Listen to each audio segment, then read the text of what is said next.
En China, como sabes muy bien, el emperador es chino, y chinos son todos los que lo rodean. Hace ya muchos años de lo que voy a contar, mas por eso precisamente vale la pena que lo oigan, antes de que la historia se haya olvidado. El palacio del emperador era el más espléndido del mundo entero, todo él de la más delicada porcelana. Todo en él era tan precioso y frágil, que había que ir con mucho cuidado antes de tocar nada. El jardín estaba lleno de flores maravillosas, y de las más bellas colgaban campanillas de plata que sonaban para que nadie pudiera pasar de largo sin fijarse en ellas. Sí, sí. En el jardín imperial, todo estaba muy bien pensado, y era tan extenso que el propio jardinero no tenía idea de dónde terminaba.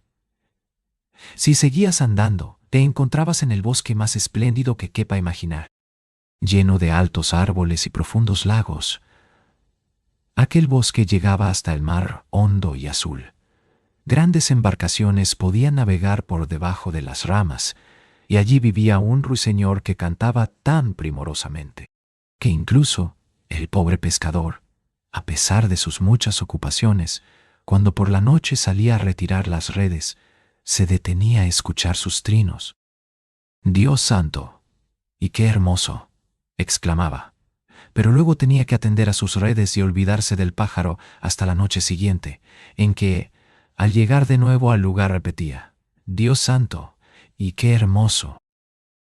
De todos los países llegaban viajeros a la ciudad imperial, y admiraban el palacio y el jardín, pero en cuanto oían al ruiseñor, exclamaban: «Esto es lo mejor de todo».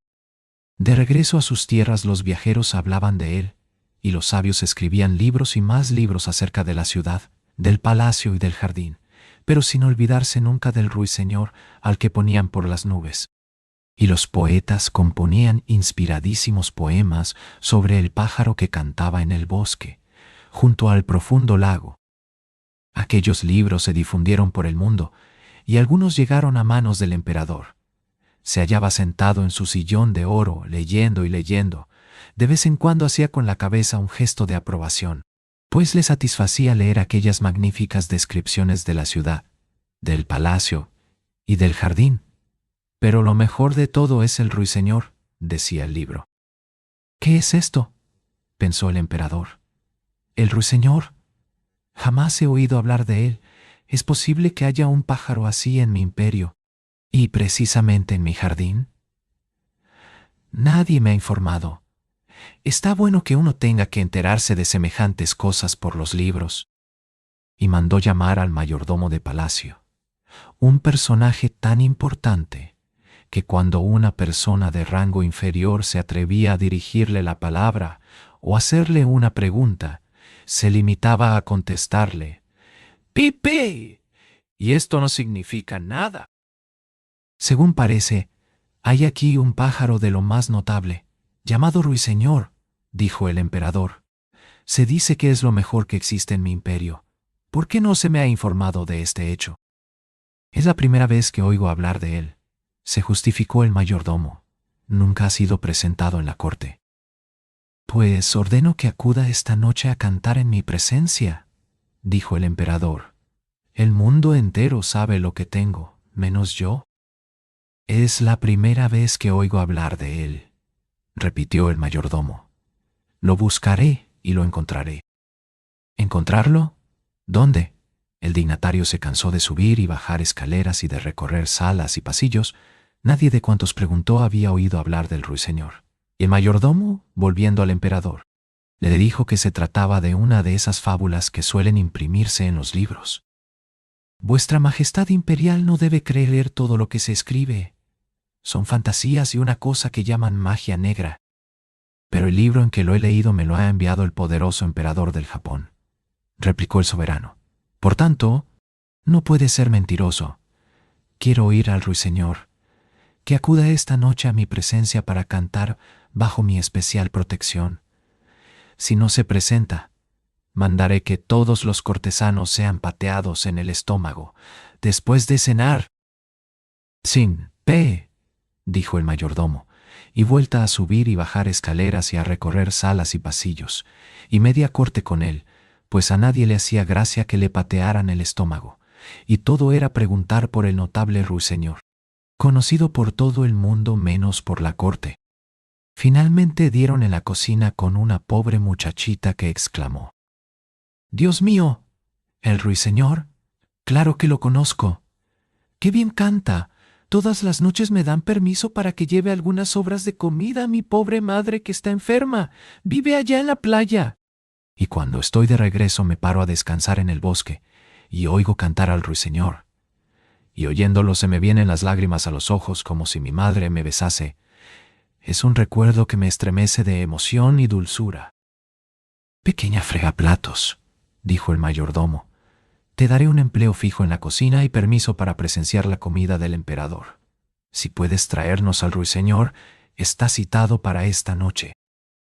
Todos se dirigieron al bosque, al lugar donde el pájaro solía situarse. Media corte tomaba parte en la expedición. Avanzaban a toda prisa cuando una vaca se puso a mugir. «¡Oh!», exclamaron los cortesanos, «ya lo tenemos. ¡Qué fuerza para un animal tan pequeño! Ahora que caigo en ello, no es la primera vez que lo oigo». «No, eso es una vaca que muge», dijo la fregona. «Aún tenemos que andar mucho». Luego oyeron las ranas croando en una charca. «¡Magnífico!», exclamó un cortesano. «Ya lo oigo. Suena como las campanillas de la iglesia». «No, esos son ranas», contestó la muchacha. «Pero creo que no tardaremos en oírlo». Y enseguida el ruiseñor se puso a cantar. «Es él», dijo la niña. «Escuchen, escuchen, allí está», y señaló una avecilla gris posada en una rama. «¿Es posible?», dijo el mayordomo. «Jamás lo habría imaginado así. ¡Qué vulgar! Seguramente habrá perdido el color, intimidado por unos visitantes tan distinguidos». «Mi pequeño ruiseñor», dijo en voz alta la muchachita, «nuestro gracioso soberano quiere que cantes en su presencia». «Con mucho gusto», respondió el pájaro, y reanudó su canto que daba gloria a oírlo. «Parecen campanitas de cristal», observó el mayordomo. «Miren cómo se mueve su garganta. Es raro que nunca lo hubiésemos visto. Causará sensación en la corte». «¿Quieren que vuelva a cantar para el emperador?», preguntó el pájaro, pues creía que el emperador estaba allí. «Mi pequeño y excelente ruiseñor», dijo el mayordomo, «tengo el honor de invitarlo a una gran fiesta en palacio esta noche, donde podrá deleitar con su magnífico canto a su imperial majestad». «Suena mejor en el bosque», objetó el ruiseñor, pero cuando le dijeron que era un deseo del soberano, los acompañó gustoso. En palacio todo había sido pulido y fregado. Las paredes y el suelo, que eran de porcelana, brillaban a la luz de millares de lámparas de oro. Las flores más exquisitas, con sus campanillas, habían sido colocadas en los corredores. Las idas y venidas de los cortesanos producían tales corrientes de aire que las campanillas no cesaban de sonar, y uno no oía ni su propia voz. En medio del gran salón donde el emperador estaba, habían puesto una percha de oro para el ruiseñor. Toda la corte estaba presente, y la pequeña fregona había recibido autorización para situarse detrás de la puerta, pues tenía ya el título de cocinera de la corte. Todo el mundo llevaba sus vestidos de gala, y todos los ojos estaban fijos en la avecilla gris, a la que el emperador hizo signo de que podía empezar. El ruiseñor cantó tan deliciosamente que las lágrimas acudieron a los ojos del soberano. Y cuando el pájaro las vio rodar por sus mejillas, volvió a cantar mejor aún. Hasta llegarle al alma, el emperador quedó tan complacido que dijo que regalaría su chinela de oro al ruiseñor para que se la colgase al cuello. Mas el pájaro le dio las gracias, diciéndole que ya se consideraba suficientemente recompensado. «He visto lágrimas en los ojos del emperador. Este es para mí el mejor premio. Las lágrimas de un rey poseen una virtud especial. Dios sabe que he quedado bien recompensado», y reanudó su canto con su dulce y melodiosa voz. «Es la lisonja más amable y graciosa que he escuchado en mi vida», exclamaron las damas presentes, y todas se fueron a llenarse la boca de agua para gargarizar cuando alguien hablase con ellas, pues creían que también ellas podían ser ruiseñores. Sí, hasta los lacayos y las camareras expresaron su aprobación, y esto es decir mucho, pues son siempre más difíciles de contentar. Realmente el ruiseñor causó sensación. Se quedaría en la corte, en una jaula particular, con libertad para salir 2 veces durante el día y una durante la noche. Pusieron a su servicio 10 criados, a cada uno de los cuales estaba sujeto por medio de una cinta de seda que le ataron alrededor de la pierna. La verdad es que no eran precisamente de placer aquellas excursiones. La ciudad entera hablaba del notabilísimo pájaro, y cuando 2 se encontraban, se saludaban diciendo el uno, Ruí, y respondiendo el otro, Señor. Luego exhalaban un suspiro, indicando que se habían comprendido. Hubo incluso 11 verduleras que pusieron su nombre a sus hijos, pero ni uno de ellos resultó capaz de dar una nota. Un buen día el emperador recibió un gran paquete rotulado. El ruiseñor. «He aquí un nuevo libro acerca de nuestro famoso pájaro», exclamó el emperador. Pero resultó que no era un libro, sino un pequeño ingenio puesto en una jaula, un ruiseñor artificial, imitación del vivo, pero cubierto materialmente de diamantes, rubíes y zafiros. Solo había que darle cuerda y se ponía a cantar una de las melodías que cantaba el de verdad, levantando y bajando la cola. Todo él un ascua de plata y oro. Llevaba una cinta atada al cuello, y en ella estaba escrito: «El ruiseñor del emperador del Japón es pobre en comparación con el del emperador de la China». «Soberbio», exclamaron todos, y el emisario que había traído el ave artificial recibió inmediatamente el título de gran portador imperial de ruiseñores. «Ahora van a cantar juntos. ¿Qué dúo harán?». Y los hicieron cantar a dúo. Pero la cosa no marchaba, pues el ruiseñor auténtico lo hacía a su manera y el artificial iba con cuerda. «No se le puede reprochar», dijo el director de la orquesta imperial. «Mantiene el compás exactamente y sigue mi método al pie de la letra». En adelante, el pájaro artificial tuvo que cantar solo. Obtuvo tanto éxito como el otro. Además, era mucho más bonito, pues brillaba como un puñado de pulseras y broches. Repitió 33 veces la misma melodía, sin cansarse, y los cortesanos querían volver a oírla de nuevo. Pero el emperador opinó que también el ruiseñor verdadero debía cantar algo. Pero, ¿dónde se había metido? Nadie se había dado cuenta de que, saliendo por la ventana abierta, había vuelto a su verde bosque. «¿Qué significa esto?», preguntó el emperador. Y todos los cortesanos se deshicieron en reproches e improperios, tachando al pájaro de desagradecido. «Por suerte nos queda el mejor», dijeron, y el ave mecánica hubo de cantar de nuevo, repitiendo por 34ª vez la misma canción. Pero como era muy difícil, no había modo de que los oyentes se la aprendieran. El director de la orquesta imperial se hacía lenguas del arte del pájaro, asegurando que era muy superior al verdadero, no solo en lo relativo al plumaje y la cantidad de diamantes, sino también interiormente. «Pues fíjense vuestras señorías, y especialmente su majestad, que con el ruiseñor de carne y hueso nunca se puede saber qué es lo que va a cantar. En cambio, en el artificial, todo está determinado de antemano. Se oirá tal cosa y tal otra, y nada más. En él todo tiene su explicación.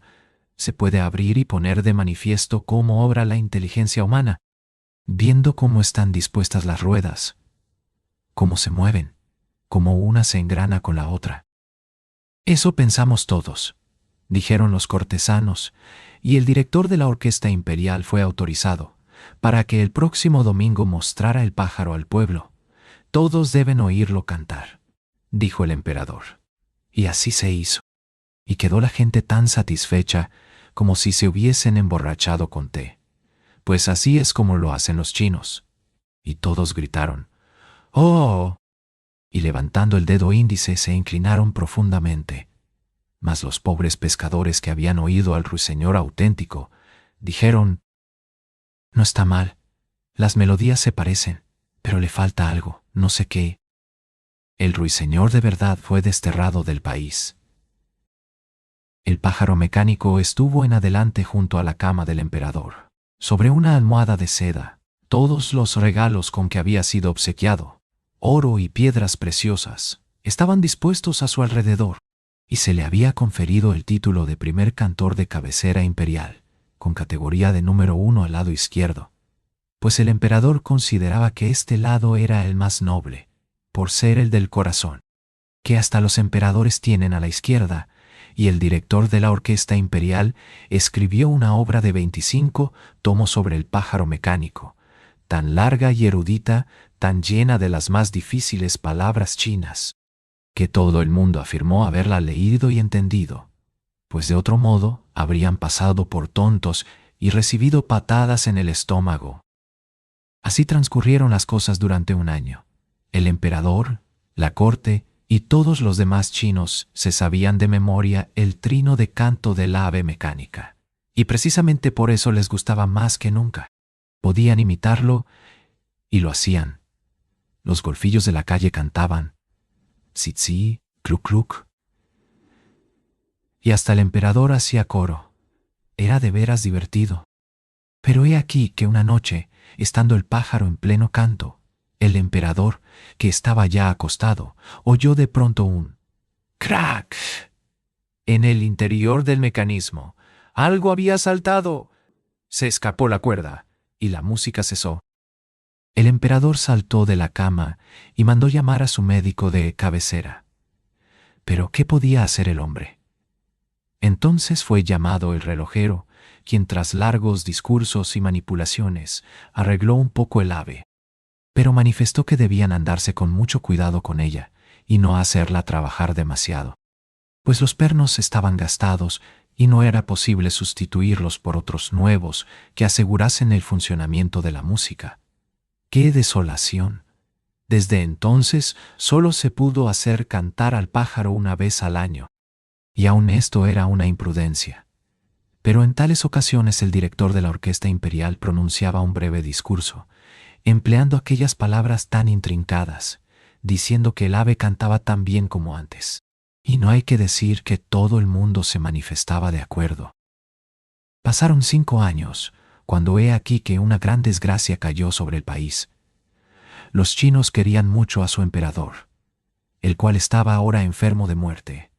Ya había sido elegido su sucesor, y el pueblo, en la calle, no cesaba de preguntar al mayordomo de palacio por el estado del anciano monarca. «Pi», respondía éste sacudiendo la cabeza. Frío y pálido yacía el emperador en su grande y suntuoso lecho. Toda la corte lo creía ya muerto, y cada cual se apresuraba a ofrecer sus respetos al nuevo soberano.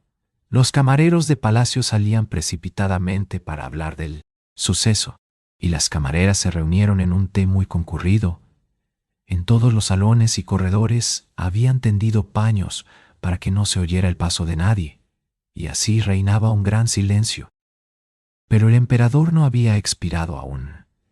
Permanecía rígido y pálido en la lujosa cama, con sus largas cortinas de terciopelo y macizas borlas de oro.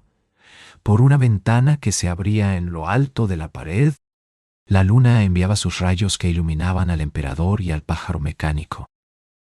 El pobre emperador jadeaba con gran dificultad. Era como si alguien se le hubiera sentado sobre el pecho. Abrió los ojos y vio que era la muerte, que se había puesto su corona de oro en la cabeza y sostenía en una mano el dorado sable imperial, y en la otra su magnífico estandarte. En torno, por los pliegues de los cortinajes, asomaban extravías cabezas, algunas horriblemente feas, otras de expresión dulce y apacible. Eran las obras buenas y malas del emperador, que lo miraban en aquellos momentos en que la muerte se había sentado sobre su corazón. «¿Te acuerdas de tal cosa?», murmuraban una tras otra, y de tal otra, y le recordaban tantas que al pobre le manaba el sudor de la frente. Yo no lo sabía, se excusaba el emperador. Música, música, que suene el gran tambor chino, gritó, para no oír todo eso que dicen. Pero las cabezas seguían hablando, y la muerte asentía con la cabeza, al modo chino, a todo lo que decían. ¡Música, música!, gritaba el emperador. ¡Oh tú, pajarillo de oro, canta, canta! Te di oro y objetos preciosos. Con mi mano te colgué del cuello mi chinela dorada. ¡Canta, canta, canta! Mas el pájaro seguía mudo, pues no había nadie para darle cuerda. Y la muerte seguía mirando al emperador con sus grandes órbitas vacías, y el silencio era lúgubre.